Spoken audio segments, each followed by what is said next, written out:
आपकी जोरदार तालियों के बीच जावेद अख्तर साहब और सैफ महमूद साहब को।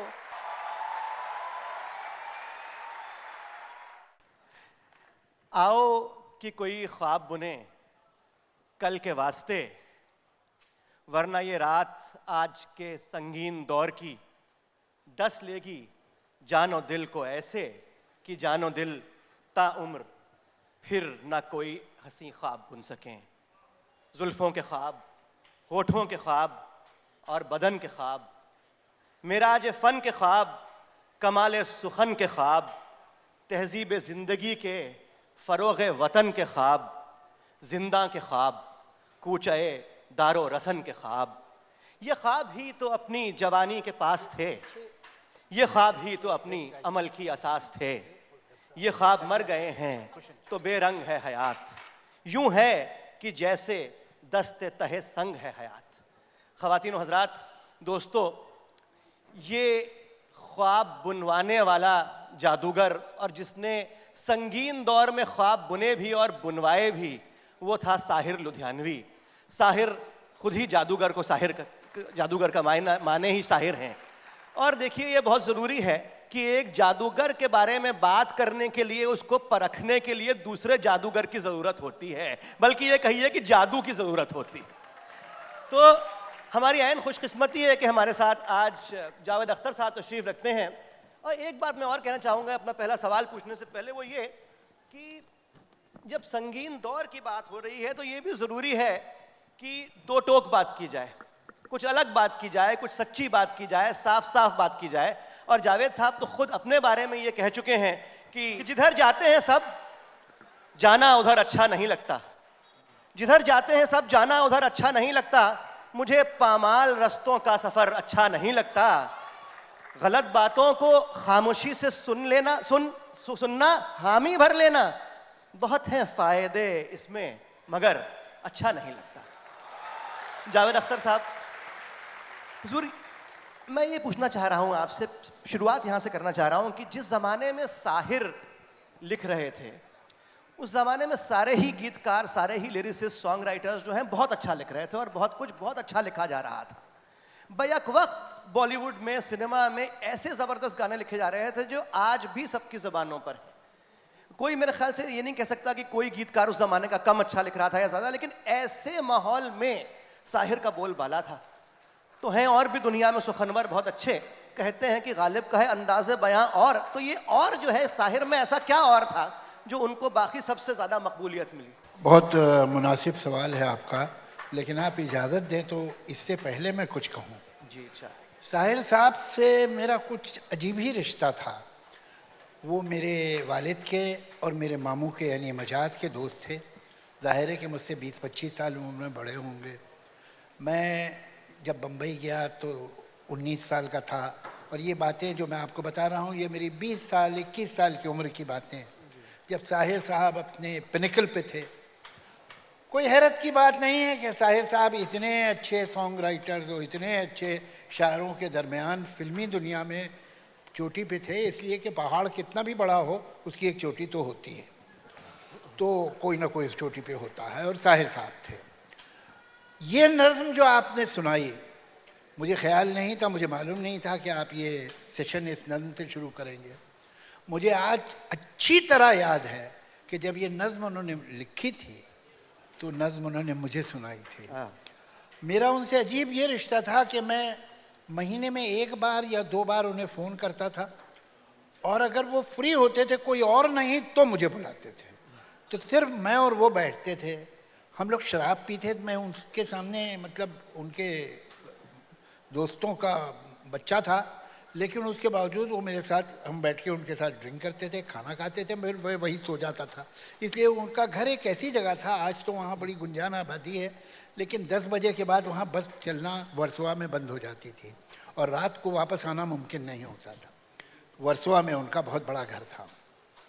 तो ये नज़्म उन्होंने मुझे सुनाई थी, वो हमेशा सुनाते थे, और मैं, वो 20-21 साल की उम्र में ज़रा मसलियत इंसान में कम होती है, तो मैं साफ अपनी राय देता था उन्हें, और वो संजीदगी से मुझसे बहस भी करते थे, और कभी कभार शादो नादिर मेरी बात मान भी जाते थे, आमतौर से नहीं मानते थे। तो ये नज़्म जब उन्होंने मुझे सुनाई तो मुझे याद है कि मैंने उनसे कहा, इसलिए नहीं कि मैंने कहा, मगर उनके रिएक्शन से वो बड़े हैरान हुए उस रिएक्शन पे, कि मैंने उनसे कहा कि आपने बहुत बरवक्त नज़्म लिखी। तो कहले बरवक्त का क्या मतलब है? तो मैंने कहा आज ये दौर है, ये 60s था जब कम्युनिस्ट मूवमेंट भी ख़त्म हो चुका था, एक अजीब तरह का इंतशार आ रहा था कि किसी इंसान को किसी चीज़ पे 65-66 में भरोसा ही नहीं रहा है। कोई जो आप ख्वाब देखते हैं जब उम्मीद होती है, बग़ैर उम्मीद के आप ख्वाब नहीं दे सकते। जागते में अगर कोई उम्मीद है तो सोते में ख्वाब देखेंगे। तो किस्सा ये हुआ है कि हमारी उम्मीद ख़त्म हो गई है तो ख्वाब भी ख़त्म हो गए हैं। और ये नज़्म आपने सही वक्त पे लिखी है। आज इंसान इसी खालीपन से गुज़र रहा है। खैर ये तो उस वक्त की बात हुई। साहिल साहब का जो और है, जिसको हमारे यहाँ अंग्रेज़ी में एक वर्ड है करिश्मा, वो करिश्मा शायर में होता है, अदाकार में होता है, पेंटर में होता है, अदीब में होता है, सिंगर में होता है।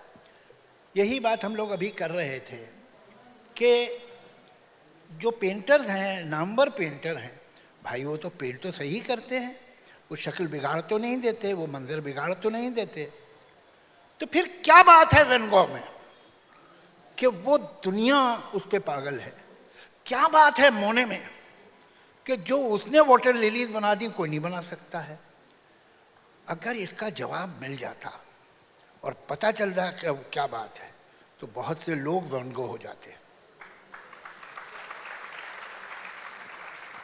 वो जो और है वो पहले से नहीं मालूम होता है, वो जब आप देखते हैं तब कहते हैं हाँ ये और है।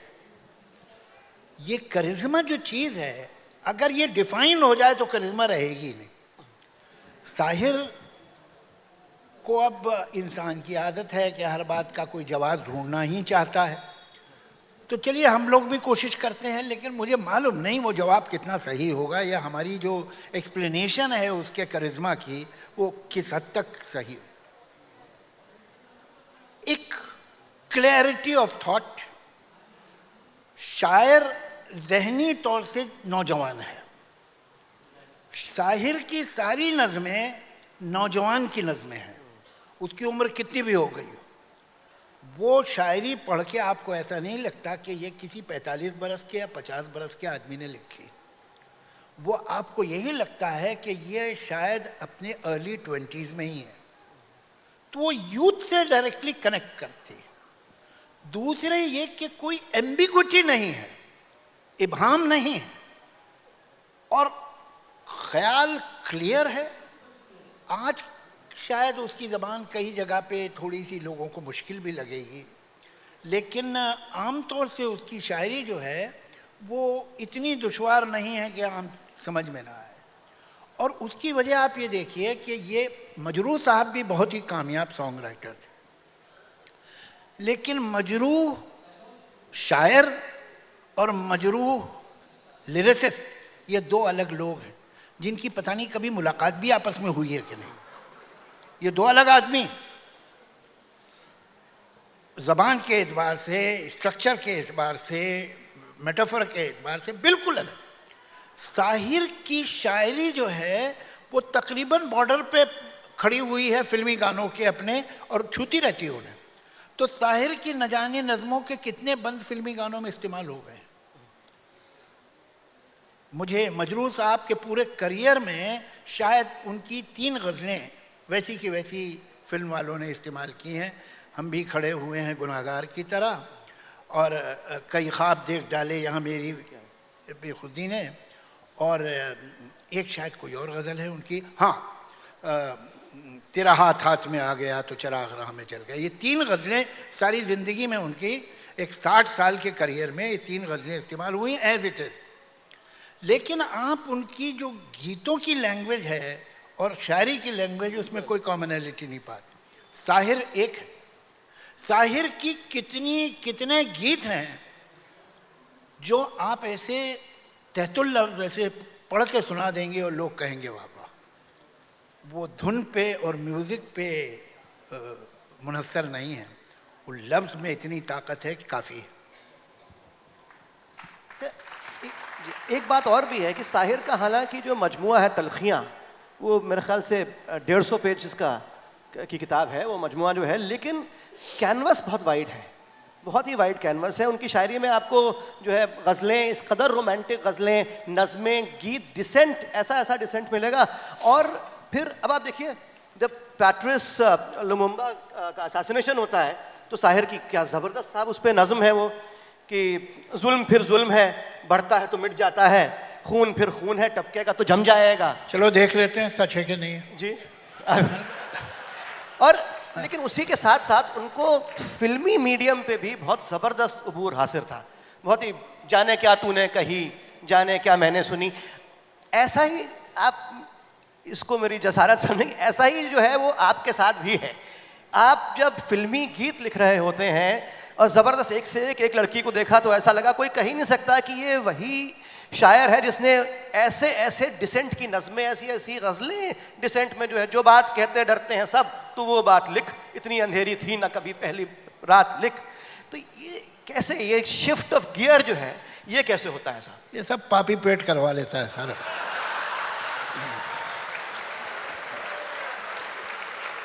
देखिए है क्या, जो फिल्म में गाना लिखना जो है वो अपने अंदर ना अच्छा काम है ना बुरा काम है। जैसे कि पोस्टर बनाना या कैलेंडर बनाना ना अच्छा काम है ना बुरा काम है, और पेंटिंग बनाना ना अच्छा काम है ना बुरा काम है, आपने किया कैसे ये अहम है। अगर आप एक अच्छी पेंटिंग बनाते हैं तो आप अच्छे पेंटर हैं, बुरी पेंटिंग बनाते हैं तो आपने बुरा काम किया। आप एक अच्छा पोस्टर बनाते हैं तो आप अच्छे पेंटर। बुनियादी बात यह है कि कुछ भी करने के लिए बेहतर है कि आप अपने काम को ठीक से जानते हो, ज़रूरी है। जो फिल्म राइटर होता है वो कोई अजीम शायर होना ज़रूरी नहीं उसका, लेकिन उसमें वर्सटिलिटी बहुत चाहिए, उसके पास वोकेबलरी की कमी नहीं होनी चाहिए, इसलिए कि एक तरह से वो लेटेंट एक्टर है। वो अपना ख्याल नहीं लिख रहा है, वो एक कैरेक्टर का ख्याल लिख रहा है। जैसे कि एक एक्टर जो डायलॉग बोल रहा है वो अपना ख्याल आपसे शेयर नहीं कर रहा, उस कैरेक्टर का कर रहा है। अगर वो शाइलॉक के डायलॉग बोल रहा है तो इसके मतलब नहीं कि ये बहुत ख़राब आदमी है। अगर ये ओथेलो के डायलॉग बोल रहा है तो इसके मतलब नहीं है बहुत शक्की मिजाज है। ये उसने जिम्मेदारी ली है कि इस किरदार के जज्बात को मैं आप तक पहुंचाऊंगा। तो सॉन्ग राइटर या डायलॉग राइटर भी लेटेंट एक्टर्स हैं, उनको तरह तरह की सिचुएशन दी जाती है। गांव में किसान अपनी बारिश के लिए गा रहे हैं, एक रॉक ग्रुप है वो स्टेज पे गा रहा है, एक माँ बच्चे को सुलाने की कोशिश में लोरी गा रही है, एक कोई इंसान मंदिर में भजन गा रहा है और ईश्वर से कृपा मांग रहा है, एक कैबरे हो रहा है होटल में, एक यूथ यंग लड़का लड़की इश्क में है, एक आशिक अकेला दुखी गा रहा है हिज्र में। अजीब अजीब सिचुएशन हैं, अजीब अजीब तरह की आती हैं। मैं ज़िंदगी में 2-3 तो सिचुएशंस ऐसी आई, मैं बताऊंगा आपको, कि उसमें आपको पूरी वोकेबलरी, पूरा मेटाफर, पूरा स्टाइल आपको सोचना होता है कि जो कैरेक्टर स्क्रीन पे गाने वाला है उसका सोशियो इकोनॉमिक स्टेटस क्या है, इंटेलेक्चुअल स्टेटस क्या है, ये कौन सी ज़बान इस्तेमाल करेगा, ये किस तरह की सिमली देगा, तो उसके अंदर आपको लिखना होता है। वो आपके अपने पर्सनल जज्बात का एक्सप्रेशन नहीं है। आप कामयाब सॉन्ग राइटर हैं अगर आप जिस कैरेक्टर के लिए गाना लिख रहे हैं उसके जज्बात की सही तर्जुमानी कर दें। कैफी साहब फरमाया करते थे कि फिल्मों में तो ये होता है कि साहब इस तरह से कि आपने कब्र पहले खोद ली है, उसके बाद आप मुर्दा ढूंढ रहे हैं उस साइज का। ये भी सही है, लेकिन ये भी सही है कि जब आप गज़ल लिखते हैं तो पहला शेर लिखने के बाद आपने बहर भी तय कर ली और काफिया भी तय कर लिया और रदीफ भी तय कर लिया, अब इसी के अंदर लिखना आपको। तो बहरहाल कोई भी आर्ट है उसमें सर्टेन कंडीशनिंग्स तो होंगी, कोई भी आर्ट हो, आप अपने को कमिट कर लेते हैं ज़रा से आगे बढ़ के, फिर वो कमिटमेंट आपने खुद किया है या आपने किसी ने आपको दिया है, वो अलग बात है। एक कैफी साहब का की एक राइटअप है साहिर पे गालिबन शमा में छपा था, उससे एक बहुत छोटा सा मैं इख्तिबास पढ़ना चाहता हूँ। आप बार बार सवाल रेफरेंस ऐसे दे रहे हैं कि जहां मैं अपोज भी नहीं कर पाऊंगा। जी अब आप समझ आप गए वो मजबूरी वकालत समझें। वकालत वाली जो अब बात हो आप रही कुछ भी कहेंगे तो मैं कहूंगा हाँ ये बात तो जी। सही। नहीं भाई उसके मुझे घर भी जाना है, हैं? कैफी साहब ने लिखा है कि आजकल फिल्मी दुनिया पर जितने, ये 1960s का लिखा हुआ है, कि आजकल फिल्मी दुनिया पर जितने खतरात मंडरा रहे हैं उनमें साहिर लुधियानवी सबसे शदीद मालूम होते हैं। मालूम नहीं गीत लिखते लिखते वो किस वक्त प्रोड्यूसर या डायरेक्टर हो जाएं। जब मैं पहली बार उनसे मिला था उस वक्त वो शायर थे, और गालिबन जब आखिरी बार मिलूंगा उस वक्त भी वो सिर्फ शायर रहेंगे। इसलिए नहीं कि उनकी सलाहियतें शायरी तक महदूद हैं, मगर इसलिए कि इसको क्या कीजिए कि डायरेक्टरी, प्रोड्यूसरी या इस नौइयत की किसी भी शोबे में इतनी कुव्वत नहीं कि वो साहिर को मुस्तकिलन ज़ेर कर सके। और अगर साहिर साहब आज हयात होते तो जिस तरह की डिमांड्स हैं फिल्मी गीत की, तो क्या वो बेरोजगार होते या डायरेक्टर बन गए होते? अब ये तो अंदाज़ा मुश्किल है कि फिर ज़माना किधर जाता, ट्रेंड कैसे जाते। अगर वो लोग मौजूद होते, आज गुरुदत्त होता था, क्यों गुरुदत्त अपनी फिल्म में क्या सरकायले खटिया गाना लेता कि नहीं लेता, तो वो अब वो सब सोचना तो बेकार है। लेकिन सही ये है कि साहिर, आप देखिए जो काम करते हैं, अगर आपके अपने ही दिल में उस काम की इज्जत ना हो तो आप अच्छी तरह नहीं कर सकते। आपको यकीन होना चाहिए कि ये काम जो मैं कर रहा हूँ ये काम बहुत अच्छा हो सकता है। दरअसल काम कोई छोटा नहीं होता, कुछ काम करने वाले छोटे होते हैं। तो जब साहिर जैसा आदमी या कैफी जैसा आदमी या मजरू जैसा आदमी या शैलेंद्र जैसा फिल्म का गाना भी लिखेगा तो उसको बड़ा कर देगा। बड़ा आदमी जिस काम को हाथ लगाता है वो बड़ा हो जाता है, और छोटा आदमी बड़े काम को भी नीचे ले आता है। साहिर के कलाम में अक्सर देखा गया है और गीतों में भी कि उन्होंने नेचर का बहुत जिक्र किया है गीतों में, अपने नेचर का बहुत। पर्वतों के पेड़ों पर शाम का बसेरा है, सुरमई उजाला है, चंपई अंधेरा है, इस तरह की चीज़ें और भी बहुत सारी। लेकिन आजकल मुझे लगता है कि इस तरह के गीत नहीं लिखे जा रहे हैं जिसमें नेचर का कोई बहुत ज़्यादा जिक्र हो। या साहिर साहब का नेचर से बहुत दिलचस्प रिश्ता था। अब देखिए, ये मैं बहुत उनके ट्रेड सीक्रेट आपको बता रहा हूँ। ये मैंने ऑब्जर्व किया, उन्होंने मुझे बताया थोड़ी था। वो जब उन्हें लगता था कि गाने में कोई नया एंगल नहीं है, कोई ऐसा अछूता एंगल नहीं है, जैसे कि उनके कई गानों में है, तुम मुझे भूल भी जाओ तो यह हक है तुमको, मेरी बात और है, मैंने तो मोहब्बत की। अब ये नया एंगल है, नई बात है। या तुम अगर मुझको न चाहो तो कोई बात नहीं, तुम किसी और को चाहोगी तो मुश्किल होगी। अब ये एक ब्रांड न्यू बात। वहाँ इन गानों में आपको साहिर के नेचर नहीं मिलेगा। जब साहिर को लगता था, ये मेरा ऑब्जर्वेशन है एज अ राइटर और रीडर, कि एंगल में कोई नयापन नहीं है, तो वो उसे विस्तार दे देते थे, उसमें नेचर को साथ ले आते थे। वजह क्या है कि नेचर के बगैर इश्क जो है वो बहुत ही मामूली काम है। तुमने कहा, मैंने कहा, मैंने कहा, तुमने कहा, भाई इतना हो गया, तुम, मैं, तुम। मगर साहिर उसमें नेचर डाल के उसको डांस ऑफ द यूनिवर्स बनाता था। कि आप देखिए, पेड़ों की शाखों पर सोई सोई चांदनी, तेरे ख्यालों में खोई खोई चांदनी, और थोड़ी देर में थक के लौट जाएगी, रात ये बहार की फिर कभी ना आएगी। अब ये आजा अभी जिंदगी है जवां, कहना उसे सिर्फ इतना है, आजा अभी जिंदगी है जवां। काम की बात ये है।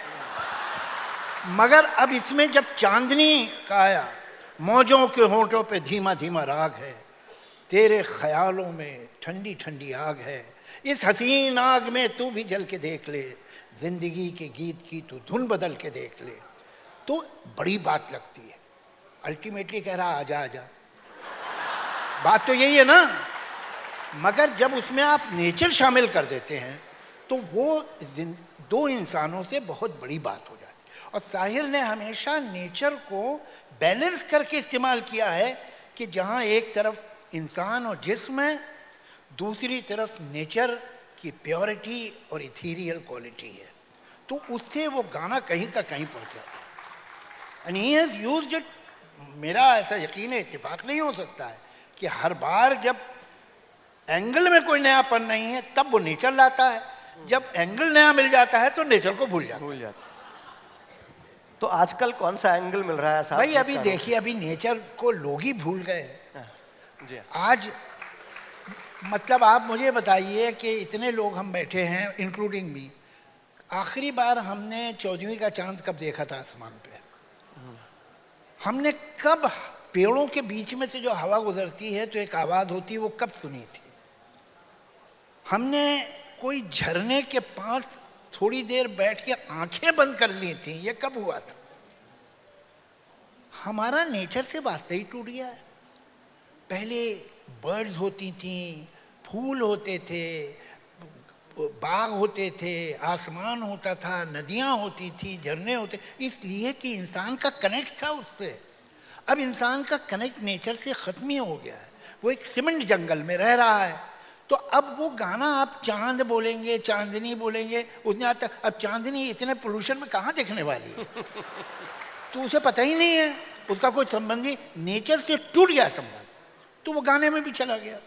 इसमें कोई डिमांड और सप्लाई का भी मामला है साहब? आजकल जिस किस्म के गाने लिखे जा रहे हैं, डिमांड और सप्लाई की बात नहीं है। ये गाने जो हैं इस सोसाइटी ही में लिखे जा रहे हैं, ये इस सोसाइटी का अंग है, ये इस सोसाइटी का ही हिस्सा है। जो सोसाइटी में जहर फैलेगा तो हर अंग में जाएगा, जिसमें जब जहर फैलता है वो यहाँ भी आएगा। ऐसा नहीं हो सकता कि एक हिस्सा बिल्कुल सेफ बैठा रहे, बाकी चारों तरफ गड़बड़ हो नहीं सकता। एक सागर खयामी साहब का एक कथा है कि दिल दिल लुटे जां को मिटे खासा जमाना हो गया, खत्म दुनिया से मोहब्बत का फसाना हो गया। और झुककर कहा ये फिर टैगोर ने इकबाल से, इलू इलू हिंदुस्तान का कौमी तराना हो गया। तो बहरहाल एक मैं दूसरे तो आस्पेक्ट ये शिकायत आपको हिंदुस्तान से होनी चाहिए ना, हिंदुस्तान इलू से नहीं। जी, ये सवाल ये है कि इस तरह के गाने तो पहले भी लिखे जाते थे और लिखे जाते रहे होंगे। ऐसा थोड़ी है कि उस वक्त सिर्फ लिटरेचर ही प्रोड्यूस हो रहा था। मगर चोली के पीछे क्या है जैसा गाना घरों में माँ बाप अपने बच्चों को दिखाते नहीं थे, ये देखिए मेरी बच्ची कितना अच्छा डांस करती है उस पर, 25 बार मैंने देखा, ये नहीं होता था। तो जो आप प्रॉब्लम है ना, ये गाने का नहीं है, ये सोसाइटी का है। जी। वही मेरा मतलब था, डिमांड और सप्लाई से। अब एक दूसरे एस्पेक्ट की तरफ मैं आना चाह रहा था कि साहिर ने आम आदमी का जो दुख है, जो आम आदमी की पीड़ा है, एक्सप्लॉयटेशन जो है कॉमन मैन का, उसके बारे में बहुत कुछ लिखा। और सिर्फ अपनी नज़मों में या मेन स्टेज मुशायरे की शायरी में नहीं, बल्कि गीतों में भी बहुत कुछ जो है उसके बारे में उन्होंने लिखा है। अब चलिए, आपने कहा तो मैं एक गीत ज़बानी ऐसे ही सुनाता जी, हूँ, अच्छा। जो सोशल इंजस्टिस के बारे में जी। एक फिल्म में साहिर ने लिखा था। अब ये पोइट्री है, इसको आप कागज़ पे लिख दिए कि बहुत खूबसूरत नज़्म है ये साहब भी कुछ कह रहे हैं वैसे लेकिन आप तो मेरी ही सुनिए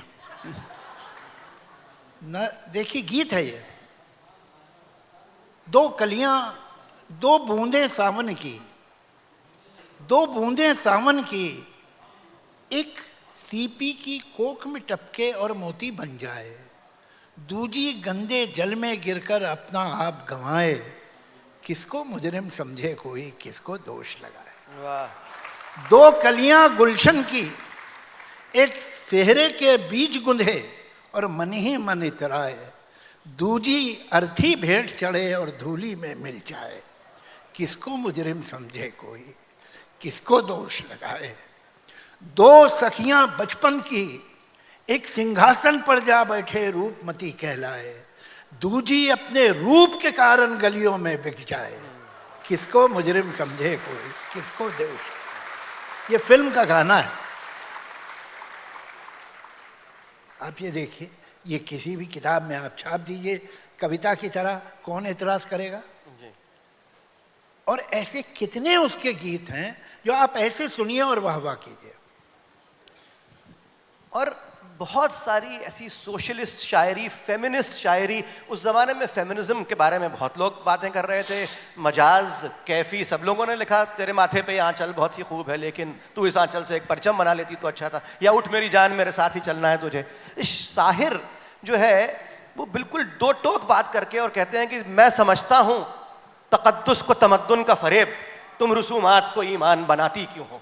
तो ये जो एक बेबाकी थी शाहिर में, और वो भी इस तरह की चीज़ों के बारे में जिसमें यूजुअली नॉर्मली जो है उस वक्त का शायर भी इतने खुल के नहीं कह रहा था, इसके बारे में कुछ बताएं। अरे उनका गीत है, औरत ने जन्म दिया मर्दों जी। को, मर्दों ने उसे बाजार दिया। वो पूरा आप गीत सुनिए, जो पूरी नज्म है वो विमेन एक्सप्लॉयटेशन जो है, रिप्रेशन जो है, जो उनको उस पर जो डिटेल है वो it's a very long poem जिसे गीत बनाया है। और ये भी हिम्मत है भाई बी आर चोपड़ा की कि इतने लंबे गीत को जो डिपेंड न ट्यून पे कर रहा है न सिंगिंग पे, वो तो बहुत ही एक मामूली सा तरन्नुम है, और उसमें उन्होंने उस पूरे गाने को रखा है जिसमें 5 या 6 बंद हैं।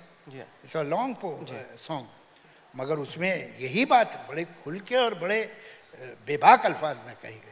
उस शायद ये भी एक था उनमें, वो क्या है कि एक शेर उनका एक गज़ल का है कि फ़कीर शहर के तन पर लिबास बाकी है, फ़कीर शहर के तन पर लिबास बाकी है, अमीर शहर के अरमा भी कहाँ निकले। वाह वाह वाह, बहुत वाह।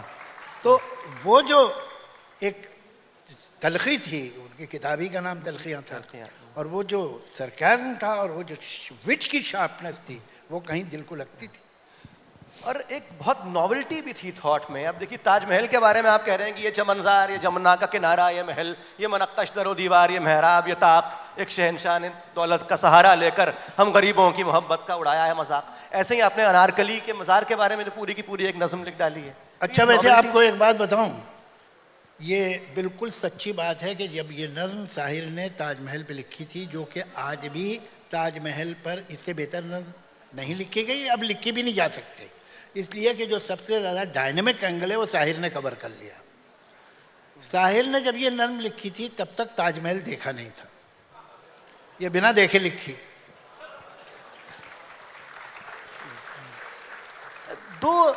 साहिर की 2 नज़मों पे मैं ख़ास तौर पे आपसे कुछ छोटा सा एक तबसरा चाह रहा था। एक तो परछाइयाँ, मेरे ख्याल से उर्दू की तवील नज़में जो हैं उनमें से एक ये नज़म, वाहिद नज़म जिसने साहिर को उर्दू के चीदा चीज़ा असातिज़ा के साथ लाके खड़ा कर दिया, इसे एक नज़म ने।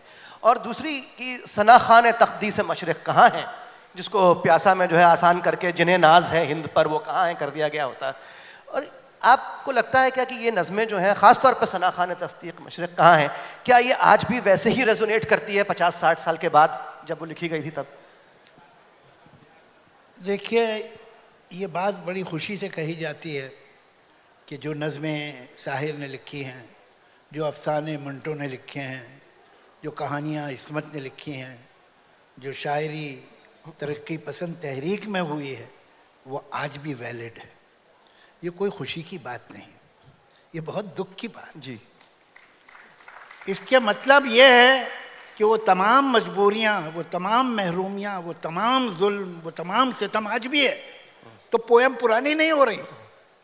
अगर ये सब कुछ हिस्ट्री हो गया होता तो ये पोएम्स भी पुरानी हो जाती, लेकिन अफसोस ये है कि पोएम्स आज भी रेलेवेंट है।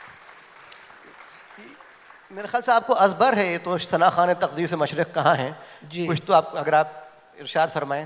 नहीं, मैं आपको, आपने परछाइयाँ जिसका जिक्र किया, परछाइयाँ, उसके जी। कुछ क्या वो एक बहुत लंबी नज़म है परछाइयाँ, वो आप लोग को मिले तो ज़रूर पढ़िएगा, और उसकी ज़बान भी सिंपल है कि जिसमें उसने एक पूरी वॉर का डिस्क्रिप्शन दिया है कि किस तरह ज़िंदगी पे, गांव पे, शहर पे, दो मोहब्बत करने वालों पे जंग जो है किस तरह से सितम करती है। और जंग तो ख़त्म हो जाती है कुछ अरसे के बाद, लेकिन उसके असरात कब तक रहते हैं और कैसे रहते हैं। बहुत खूबसूरत नज़्म है कि जी अब शुरू से कहाँ सुनाऊँ, बड़ी लंबी नज़्म है, कुछ मैं सोच रहा था कौन सा हिस्सा सुना दूँ उसका। अब मुझे तो पूरी याद है तो फिर आप परेशान हो जाएंगे। तो कि जो तबाही जंग की जब हो गई है और वो लवर्स अलग हो गए हैं, उसमें वो हिस्सा बताता हूँ। तुम्हारे घर में क़यामत का शोर बरपा है, महाज जंग से हरकारा तार लाया है। वो जिसका जिक्र तुम्हें जान से भी प्यारा था, वो भाई नरग़े दुश्मन में काम आया है।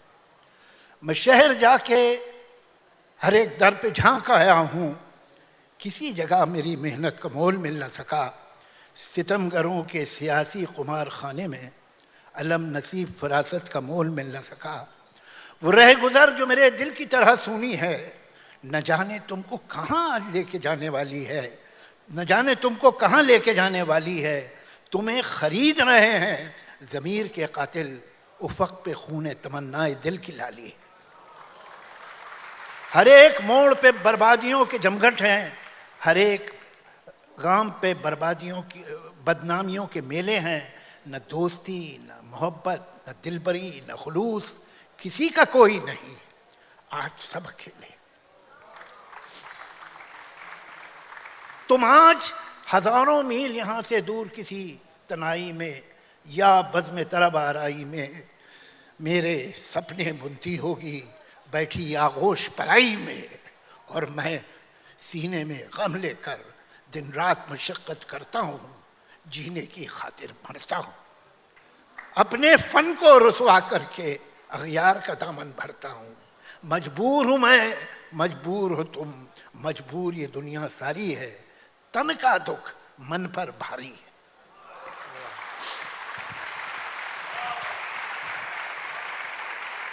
और ये नज़्म जैसे ख़त्म होती है वो जी कि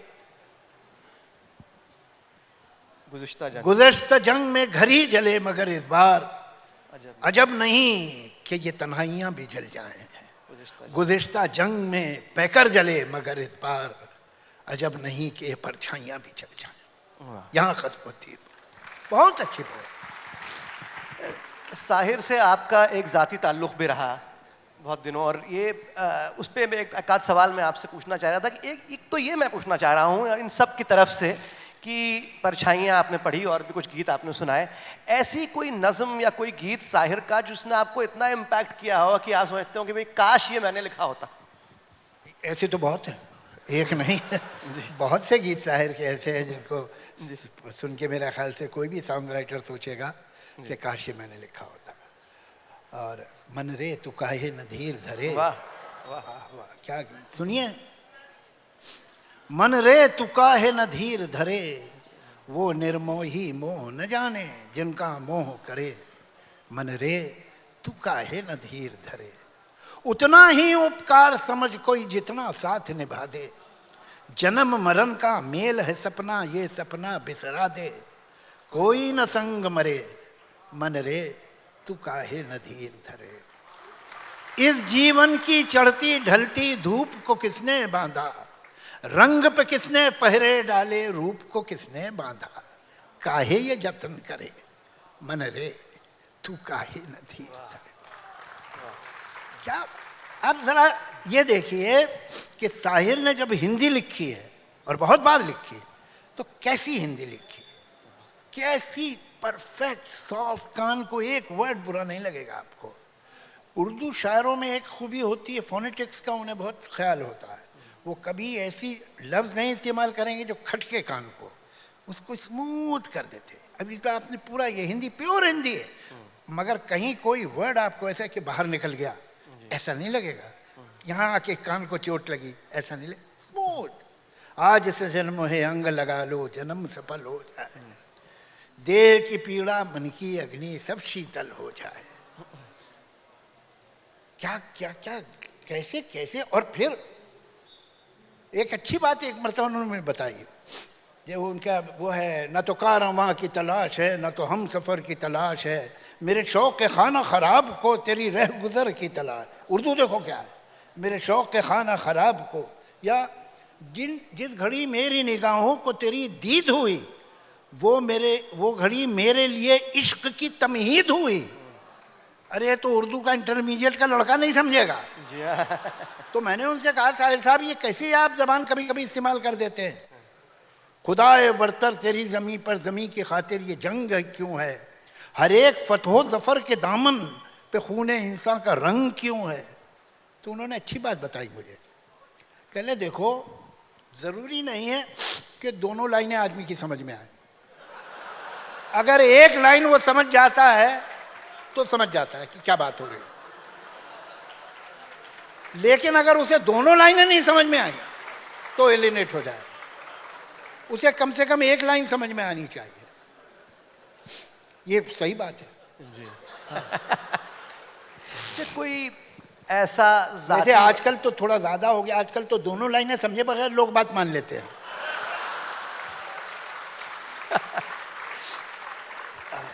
कोई ऐसा जाती वाकया जिससे ये पता चलता हो कि साहिर इंसान कैसे थे। हम लोग अभी तक Sahir as a lyricist, as a poet बात कर रहे थे, but what kind of a man was Sahir. अच्छा, उनको अपनी पॉपुलैरिटी का जो है कुछ ये था कि साहब उनको पता था कि मैं इतना पॉपुलर हूँ? अब इतने मासूम तो नहीं थे ना कि उन्हें यही नहीं मालूम कि मैं पॉपुलर हूँ। ऐसा कैसे हो सकता है भाई, आदमी पॉपुलर, ये अलग बात है कि वो कितना इजहार करे ना करे, उस पर घमंड दिखाए ना दिखाए, दिखाते थे, लेकिन ये कि अब मुझे तो नहीं दिखाते थे तो मेरा प्रॉब्लम नहीं हो, किसी को दिखाते भी होंगे और कभी कभी शायद दिखाना भी पड़ता होगा। मगर ये कि वो एक बड़े पैराडॉक्सिकल आदमी थे। वो मैं साहिर के बारे में कहूँ, वो बहुत अच्छे आदमी थे, इससे ज़्यादा बोरिंग बात उनके बारे में की नहीं जा सकती। He was a very paradoxical, he could be so good कि जिसका कोई हद नहीं है, and he could be so bad और सो विकेड जिसकी कोई हद नहीं है। तो वो ये पेंडुलम था, मूव करता था, कभी इधर चले गए कभी उधर चले गए। ज़िंदगी देखिए क्या है कि वो उन्हीं का शेर है कि दुनिया ने तजुर्बात व हवादिस की शक्ल में जो कुछ मुझे दिया है वो लौटा रहा हूँ मैं। तो साहिर को ज़िंदगी में जो मिला, इत्तिफाक तो नहीं है कि उसके मजमूए का नाम तलखियाँ था। कोई खाते पीते घराने का, आराम से मोहब्बत पाने वाला, सुकून की ज़िंदगी गुजारने वाला शायर तो अपनी किताब का नाम तलखियाँ नहीं रखेगा, हो नहीं सकता है। तो उनकी भी ज़िंदगी जो है वो कुछ अजीब अजीब तूफ़ानों से और मुश्किलात से गुजरी है कि जिसका वो बिटरनेस, जिसका हर्ट उनके अंदर आखिर वक्त तक रहा। एक तरफ एक बाप जो कि बहुत अमीर आदमी था, बहुत बड़ा जागीरदार था, और उस बाप के होते ये इंतहाई गरीबी में ज़िंदगी गुजार रहे थे, इसलिए कि जब माँ और बाप अलग हुए तो कोर्ट में मामला चला गया। बाप जागीरदार थे, उन्होंने पता नहीं कितनी शादियाँ की थी, लेकिन बेटा एक ही हुआ था साहिर, बाकी बेटियाँ थीं। अब जागीरदार को तो साहब अपनी जागीर के लिए बेटा चाहिए, तो केस हो गया कि बेटा जो है ये बाप को मिलेगा कि माँ को मिलेगा। अल्टीमेटली कोर्ट में 8 साल के बच्चे को बुलाया गया और उसने कहा मैं अपनी माँ के साथ रहूँगा, तो वो बाप से दूर हो गया। अब इतने बड़े बाप का बेटा जो बहुत बड़ा जागीरदार था, ये एक गरीबी में, मुफलिसी में अपनी माँ के साथ पला। माँ ने अपनी ज़िंदगी इसके लिए वक्फ कर दी, माँ ने किस तरह से पाला वो आप उसकी शायरी में कहीं कहीं दिखाई देता है। तू मेरे साथ रहेगा मुन्ने, जो नज़्म है ये साहिर की माँ के अल्फाज हैं जो साहिर ने लिख दिए। साहिर की ज़िंदगी में उनकी माँ जितनी इम्पोर्टेंट थी वो अनइमेजिनेबल है, मैंने कभी देखा ही नहीं। आप में से हर एक अपनी माँ से मोहब्बत करता, लेकिन इतना मजबूर है माँ के सामने, हैरत होती थी। और कौन आदमी जो इतना खुद एतमादी का आदमी है, बड़े से बड़े प्रोड्यूसर से, डायरेक्टर से, स्टार से झगड़ा लेता है, म्यूज़िक डायरेक्टर से झगड़ जाता है, खड़ा हो जाता है कहीं भी, ये हिम्मत थी उसमें। मिनिस्टर्स के सामने खड़े होकर बोल देता था कुछ भी। वो आदमी, माँ से उसका क्या रिश्ता था कि एक लंबा सा घर था वर्सोवा में, ड्राइंग रूम, फिर एक कमरा, फिर एक कॉरिडोर, फिर माँ का कमरा। तो एक एंड पे माँ का कमरा था और एक एंड पे ड्राइंग रूम। अब हम ड्राइंग रूम में बैठे हैं, बल्कि हम क्या, मैं बैठा हूँ, इसलिए कि वो तो बैठते नहीं थे। साहिर साहब 5 घंटे, 4 घंटे, 3 घंटे, कितनी देर वो शराब पी रहे हो, खड़े होके पीते थे, बैठ के नहीं। वो टहलते रहते थे, खड़े रहते थे, मगर शराब पीते वक्त तो बैठते नहीं थे, बस उनकी आदत थी। अब अजीब भी लगता था कि हम बैठे हुए हैं, हमारे बड़े हैं भाई, वो टहल रहे हैं, यहाँ खड़े हो गए, यहाँ खड़े हो गए, यहाँ खड़े हो गए, गिलास हाथ में, बैठते नहीं। अब बातचीत हो रही है तो कोई बात मैंने उनसे कही या किसी ने भी कही कि साहिर साहब ये तो आपका बहुत अच्छा ऑब्जर्वेशन है, सही बात है, बिल्कुल आजकल यही हो रहा है। तो एक तो अपने को फ़कीर बोलते थे अक्सर, अब दूसरों को बोलते हैं, वो खुद ही को बोलते थे। तो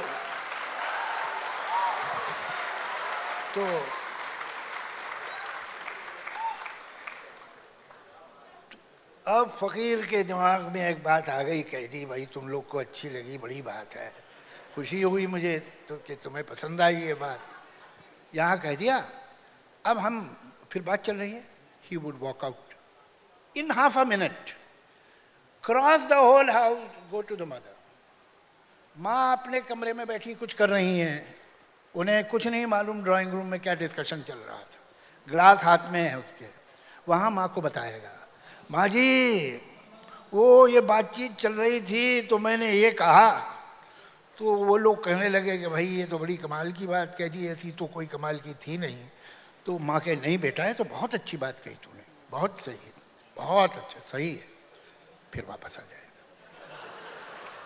कोई भी बात है ये, यानी it can be funny once, मगर ये एक 40-45 साल के कामयाब आदमी पे ये ग्रिप हो माँ की, ये मैंने देखा नहीं है। He had to take the confirmation from the mother. वो जिंदगी में कहीं अकेले जा नहीं सकता था। आप लोगों में से जो थोड़े बड़े हैं, जिन्होंने साहिर के मुशायरे देखे हैं या बुलाया है या वो मुशायरे में शिरकत की है, देखा है, उसको जाना है अमृतसर, उसको जाना है हैदराबाद, उसको जाना है बुरहानपुर मुशायरे में, कार में जाता था माँ को लेके। वो बिना माँ के सफर ही नहीं कर सकता था। It's a strange situation, it's not normal. और कौन आदमी, ऐसा नहीं कि कोई स्पाइनलेस वीक सा आदमी, a man who would stand up against anybody, any power. उसने ऐसे ऐसे एडवेंचरस काम किए हैं जिंदगी में कि अच्छों की हिम्मत ना हो। उसने प्यासा रिलीज हुई और उसी साल रिलीज हुई नया दौर। नया दौर का म्यूजिक डायरेक्टर था ओपी नैयर, प्यासा का म्यूजिक डायरेक्टर था एस डी बर्मन। ये बादशाह लोग थे, सुपर सॉन्ग राइटर। बेचारे की उस जमाने में कोई इज्जत ही नहीं होती थी। इसने कहा तुम लोग हो कौन, तुम क्या समझ रहे हो तुम्हारी ट्यून पे गाने चले, पागल हो तुम, ये मेरे वर्ड चले। उसने टॉप सिंगर्स को बोल दिया तुम लोग क्या समझते हो तुम्हारी आवाज पे मेरे गाने चलते हैं, अगर तुम्हारी आवाज पे मेरे गाने चलते हैं मैं गाना छोड़ के पान की दुकान लगा लूंगा। ये रियल, मैं नाम नहीं लेना चाहता उन सिंगर्स का। और बरसों जो जितने बड़े म्यूजिक डायरेक्टर थे, साहिर के साथ काम नहीं किया उन्होंने और साहिर ने उनके साथ काम नहीं किया। उसने नए म्यूजिक डायरेक्टर लिए, अपना एन दत्ता, खयाम, जयदेव, और इनके साथ सुपरहिट गाने दिए। तो डिमोरलाइज हो गई फिल्म इंडस्ट्री। उसके जो बड़े बड़े सिंगर थे उन्होंने इसका गाना छोड़ दिया, वो तो छोटे सिंगर लेके गाए, वो भी सुपरहिट हो गए। तो अल्टीमेटली उसने अपनी पोजीशन इतनी पावर से मनवाई। उसने जो मिनिस्टर इंफॉर्मेशन ब्रॉडकास्टिंग के स्टेज पे बैठे थे, जब गालिब का 100 वो उन्होंने डेथ एनिवर्सरी मनाई थी, तो उस पे जो उसने खड़े होकर पोएम पढ़ी, वो बड़ी हिम्मत की पोएम थी। जैसे तुम क्या ड्रामे कर रहे हो तुम लोग, उर्दू तो तुमने खत्म कर दी, गालिब का जश्न कर रहे हो। गालिब जिसका मतलब ये था, गालिब जिसे कहते हैं उर्दू का ही शायर था, उर्दू पे सितम करके गालिब पे करम क्यों। ये तो अभी क्या हिम्मत चाहिए होती है ना ये सारे काम करने के लिए, और आदमी सोचता है कौन पंगा ले भाई। ये आदमी माँ के सामने है और माँ के साथ है, तो एक अजीब सा कैरेक्टर था। अच्छा दर्जा दिल्ली पे आए तो घर लुटाते, और कभी किसी उसमें तलखी में और किसी गुस्से में और ये किसी चिड़ में आ जाए तो ऐसी जगह हिट करे कि कोई शरीफ आदमी तो नहीं करेगा, वो भी है। तो दोनों चीजें उस आदमी के अंदर मौजूद थी। वो एक आदमी था ही नहीं, वो कई आदमी अंदर थे उसके। ये जो फिल्म इंडस्ट्री में लिरिसिस्ट और राइटर की डिग्निटी की जो आपने बात करी कि उसके लिए उन्होंने पंगा, आपने लफ्ज़ इस्तेमाल किया, ले लिया, वो काफ़ी हद तक तो आपने भी वो पंगा लिया और कॉपीराइट अमेंडमेंट एक्ट वगैरह के सिलसिले में आपकी जो खिदमात रही हैं। एक सवाल मैं आखिरी पहले ऑडियंस से सवाल पूछने से पहले एक जसारत ये करना चाहता हूँ कि आजकल साहब एक ये ट्रेंड चला है कि अक्सर लोग ये कह रहे हैं कि साहिर साहब की ने अपनी आखिरी उम्र में जब बहुत ज़्यादा उनको एक शराब नोशी की लत थी तो अपनी शायरी, अपना कलाम लिखने के लिए उस ज़माने के और कुछ बड़े बड़े शोरा से भी मदद ली। क्या ये बात सही है? ये हो सकती है सही? कई शोरा को से मदद ली? अरे देखिए क्या होता है, कामयाब आदमी के बारे में हर तरह की बातें होती हैं। अब वो जब तक कि उसका कोई बाकायदा सबूत ना हो तो उन पर यकीन करना गैर ज़रूरी है जी। बहरहाल अब ऐसा वो लोग बोलते हैं कि ये प्ले शेक्सपियर के लिखे हुए नहीं थे, ये प्ले फलां ने लिखे थे और बेकन ने लिखे थे और इसने लिखे थे उसने लिखे। हमारे लिए शेक्सपियर कौन है? शेक्सपियर वो है जो एक वो वहाँ एक शहर में रहता था इंग्लैंड के, ग्लोब थिएटर का मालिक था। शेक्सपियर हमारे लिए वो है जिसने प्ले लिखे हैं। अब वो जिसने भी लिखे हैं वही शेक्सपियर है। तो ये गाने साहिर के हैं। अब कल को कहता है कि वो साहिर ने किसी से लिखवा लिए थे, ये गानों का ब्रांड साहिर है। अब किसने लिखे थे किसने नहीं लिखे थे वो तो ना आप पता लगा सकते हैं ना मैं, मगर हम इन गानों को साहिर के ही गाने कह सकते हैं और हम उस साहिर की इज्जत करते हैं जिसके ये गाने हैं। अगर कोई और भी साहिर था तो वो भी सही। मेरा ये आखिरी सवाल है और फिर मैं ऑडियंस से क्वेश्चंस ले लेता हूँ कि जो फिल्मों की जो इंडस्ट्री हमारे यहाँ बॉलीवुड सिनेमा, वो बहुत ही एक इम्पैक्टफुल मीडियम है। मेरे ख्याल से जितना इम्पैक्ट आम आदमी पे सिनेमा का है उतना बहुत ही कम किसी और मीडियम का उतना होगा इम्पैक्ट। आपको नेहरू की ट्रिस्ट विद डेस्टिनी तो याद नहीं होगी, लेकिन शोले के डायलॉग और प्यासा के गाने ज़रूर याद होंगे। तो आपको लगता है कि आजकल का जो लिरिसिस्ट है, जो सॉन्ग राइटर है, जो माहौल आजकल चल रहा है जिस तरह का मुल्क में, क्या वो अपनी जिम्मेदारी, अपनी सोशल रिस्पॉन्सिबिलिटी को उस तरह से निभा रहा है या किसी हद तक निभा रहा है जिस तरह से साहिर जैसे कलाकार ने निभाया? देखिए, साहिर ने कोई आइसोलेशन में नहीं निभाया। एक फिल्म बन रही थी फिर सुबह होगी, उसमें ये सिचुएशन थी जिसमें वो ये गाना लिख सकता था, वो सुबह कभी तो आएगी। अगर फिल्म बनेगी जिंदा जला दूंगा तो उसमें वो सुबह कभी तो आएगी नहीं लिखा जा सकता। बात क्या है कि उस वक्त जो फिल्म मेकर थे, जो फिल्म का कंटेंट था, उसमें ये सोशियो पॉलिटिकल अवेयरनेस थी और उसको मिडिल क्लास ओन करता था। मिडिल क्लास ओन करता था इसलिए थी। आज मिडिल क्लास में एक सिनिसिज्म है, मिडिल क्लास में इंडिफरेंस है सीरियस प्रॉब्लम से, इसलिए फिल्मों में आपको ये प्रॉब्लम दिखाई नहीं देते। तो मेरा यह ख्याल है कि ज़रा आप सोचिए कि आज से 40 साल पहले, 50 साल पहले जो लोग थे, उन्होंने 2 बीघा ज़मीन को शहर में क्यों हिट कराया था, क्यों चली थी 2 बीघा ज़मीन। आज अगर 2 बीघा ज़मीन बने एक किसान की मुफलिसी पे, जिसकी 2 बीघा ज़मीन भी उससे छीन ली गई, तो क्या वो सुपर हिट फिल्म होगी? नहीं होगी। लोग आजकल अपनी ज़ात में इतने गुम हैं और खुश हैं, और अगर कुछ जिम्मेदारी समाज की तरफ दिखाना भी चाहते हैं तो सबसे आसान तरीका है कि भाई कोई किसी से नफ़रत करने लगो तो ऐसा लगेगा सच्चे हिंदुस्तानी हो। तो इसके अलावा तो कोई मुझे दिखता नहीं सोसाइटी में कोई कमिटमेंट। मैं कई जगह जाता हूँ तो मैं पूछता हूँ कि डू यू लव इंडिया, तो सब यस वी लव इट। मैं और कहाँ है, कहाँ इंडिया कहाँ है? ये तुम्हारे घर के सामने जो सड़क है जिसमें गड्ढे हैं और वो नाली जो टूटी हुई है, वो इंडिया है कि नहीं है? तुम इतना सा इंडिया तुम्हें मिला है वो भी ठीक नहीं कर रहे हो तुम।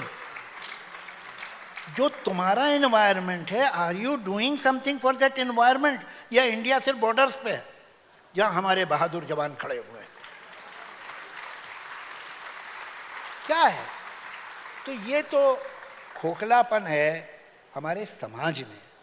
तो अब आप चाहते हैं कि समाज में खोखलापन रहे, फिल्में बड़ी मीनिंगफुल बने, ऐसा कैसे होगा भाई? तो वो सुबह कभी आएगी क्या सर? वो तो आप ही लाएंगे। इंशाल्लाह। वकीलों का बड़ा रोल होता है भाई सुबह लाने में। लेकिन आज प्रॉब्लम ये हो गई है कि वकीलों का रोल तो है लेकिन जजों का भी रोल है साहब, ये प्रॉब्लम हो गई है ज़रा।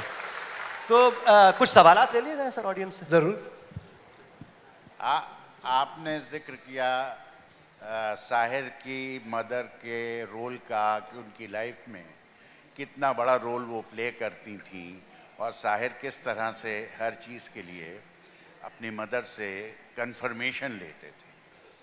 साहिर की लाइफ का एक हिस्सा उनका ज़ाती हिस्सा था जिसमें बहुत सी खातूनों के साथ उनके रिश्ते बने और वो काफ़ी कुछ पब्लिक भी हुए।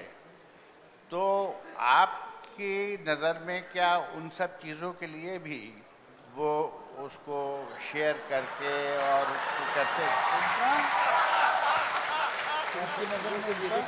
मैं आखिरी हिस्सा सुन नहीं सका था। ये कह रहे हैं कि इसमें रोल था तो अपनी माँ को ही सब कुछ मानते थे।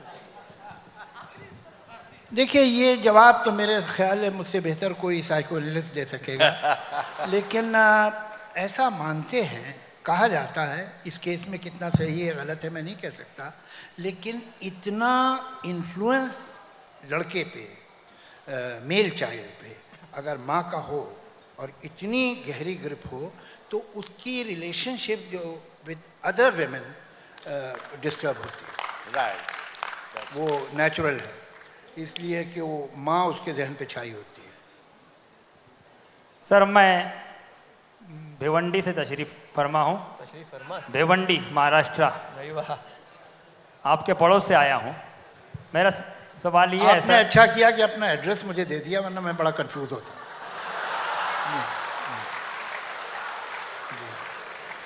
चलो एक बार फिर से अजनबी बन जाएं हम दोनों।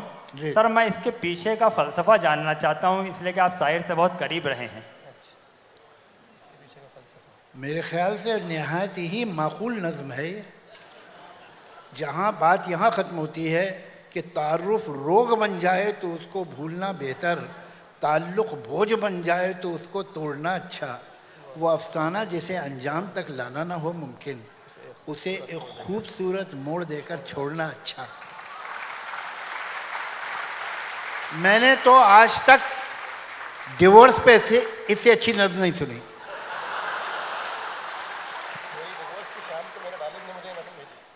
काफ़ी लंबी गुफ्तगू हुई है, लेकिन अमृता और साहिर के बारे में, और स्पेशली वो पार्ट जिसके बगैर साहिर और अमृता पूरे नहीं होते, और उसमें एक स्पेसिफिक बात मैं पूछना चाहूँगा जो एक क्वेश्चन सब लोगों के बीच में है कि जब साहिर उनके घर आते थे तो सिगरेट पीते थे, आधी सिगरेट वो बुझा देते थे। हाँ जी। तो वो कहा है कि अमृता उस सिगरेट को छूती थी और उसको महसूस, साहिर को महसूस करती थी उनके जाने के बाद, या कुछ लोगों से ये भी सुना भी, वो आप बता सकते हैं कि शायद वो सिगरेट को होठों से लगा के पीती भी थी। अमृता और साहिर। Thank you. खैर ये तो अच्छी बात है, कोई चीज़ वेस्ट नहीं करनी चाहिए।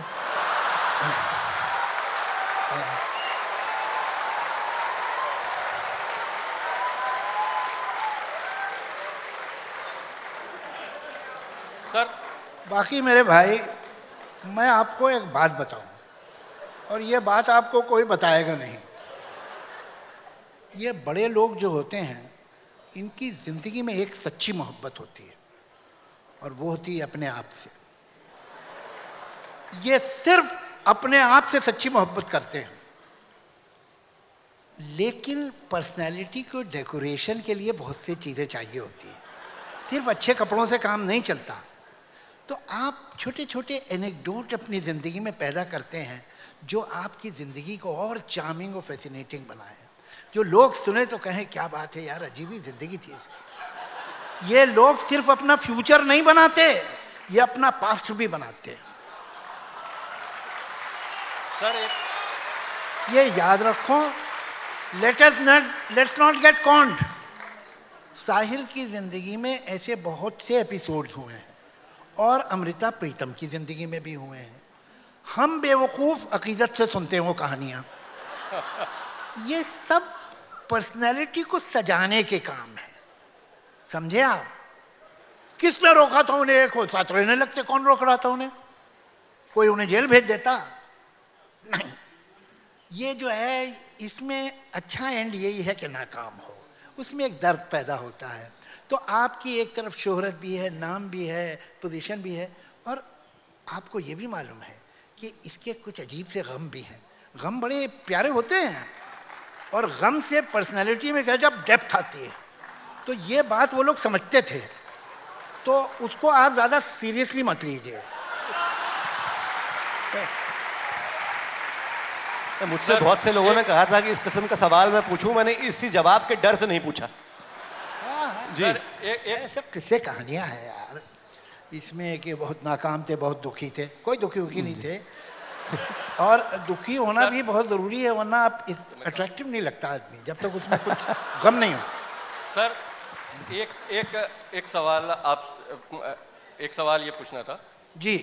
कि एक शहंशाह ने बनवा के हंसी ताजमहल हम गरीबों की मोहब्बत का उड़ाया है मजाक, क्या आप इससे सहमत हैं? नहीं, मैं लेकिन कोई ऐसा भी नहीं है कि मैं झगड़ा करने को तैयार हूँ। नज़्म बहुत अच्छी है और मैं नज़्म मुझे बेहद पसंद है, लेकिन मुझे ताजमहल भी बहुत पसंद है। और ताजमहल ने जहाँ इतने अच्छी अच्छी खूबियाँ हैं, एक खूबी है कि इतनी अच्छी नज़्म भी लिखवा दी उसने। नमस्ते सर, मैं ये पूछना चाह रही थी आपसे कि साहिर साहब ने जो लिखा कि जंग तो खुद ही एक मसला है, मसलों का हल क्या देगी, तो वर्तमान परिस्थितियों में साहिर साहब की प्रासंगिकता और अधिक कितनी बढ़ जाती है?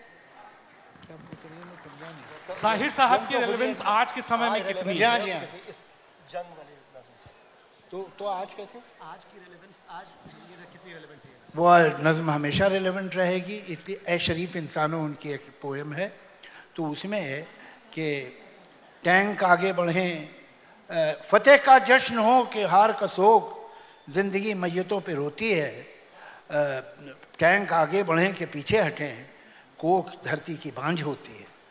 तो हम लोग तो जंग तो खुद ही एक मसला है, जंग क्या मसलों का हल देगी, आग और खून आज बख्शेगी, भूख और एहतियाज कल देगी। तो इसलिए है शरीफ इंसानों, जंग चलती रहे तो बेहतर है, आपके मेरे सबके आंगन में शमा जलती रहे तो बेहतर।